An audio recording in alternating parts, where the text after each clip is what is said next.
ద్వాదశ జ్యోతిర్లింగ క్షేత్రం చిన్న అరుణాచలానికి మీరెప్పుడైనా వెళ్లారా?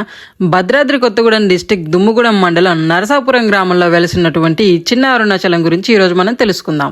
ఆలయం ఎంట్రన్స్ లో 30 అడుగుల సుబ్రహ్మణ్య స్వామి విగ్రహం మనకి దర్శనమిస్తుంది. ఇక్కడ అగ్నిలింగం, యమలింగం, నైరుతిలింగం, సూర్య చంద్రలింగాలు, కుబేరలింగం, వరుణలింగం, మరకత మణిలింగం, ఐశ్వర్య స్వామి అంటే శివుడు, గణపతి సప్తమాతృకలు, బ్రహ్మ, మహేశ్వరి, కోమారి, వైష్ణవి, వారాహి, చాముండి, ఇంద్రాణి విగ్రహాలతో పాటు శ్రీపాదలింగాన్ని కూడా మనం ఇక్కడ దర్శనం చేసుకోవచ్చు.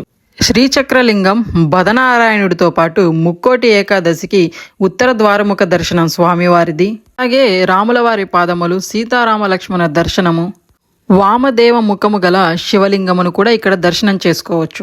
వెంకటేశ్వర స్వామితో పాటు అర్ధనారీశ్వర లింగాన్ని కూడా మనం ఇక్కడ ఈ గుడిలో దర్శనం చేసుకునే భాగ్యం మనకు దక్కుతుంది. పెద్ద అరుణాచలంలో లాగానే ఇక్కడ కూడా మనం అఖండ జ్యోతి దర్శనాన్ని కూడా చేసుకునే భాగ్యం మనకి ఈ గుడికి వస్తే దక్కుతుంది. 18 జ్యోతిర్లింగాలను దర్శనం చేసుకునే భాగ్యం మనకి ఈ దేవాలయంలో దక్కుతుంది. పెద్ద అరుణాచలంలో లాగానే మోక్షద్వారం కూడా మనం ఇక్కడ చూడవచ్చు. 1 కాదు 2 కాదు, చాలా ప్రత్యేకతలతో నిండిపోయింది ఈ చిన్న అరుణాచలం. చిన్న అరుణాచలానికి సంబంధించినటువంటి మరిన్ని రహస్యపూరితమైనటువంటి విషయాల గురించి సెకండ్ వీడియోలో తెలుపుతాను. Don't miss it guys.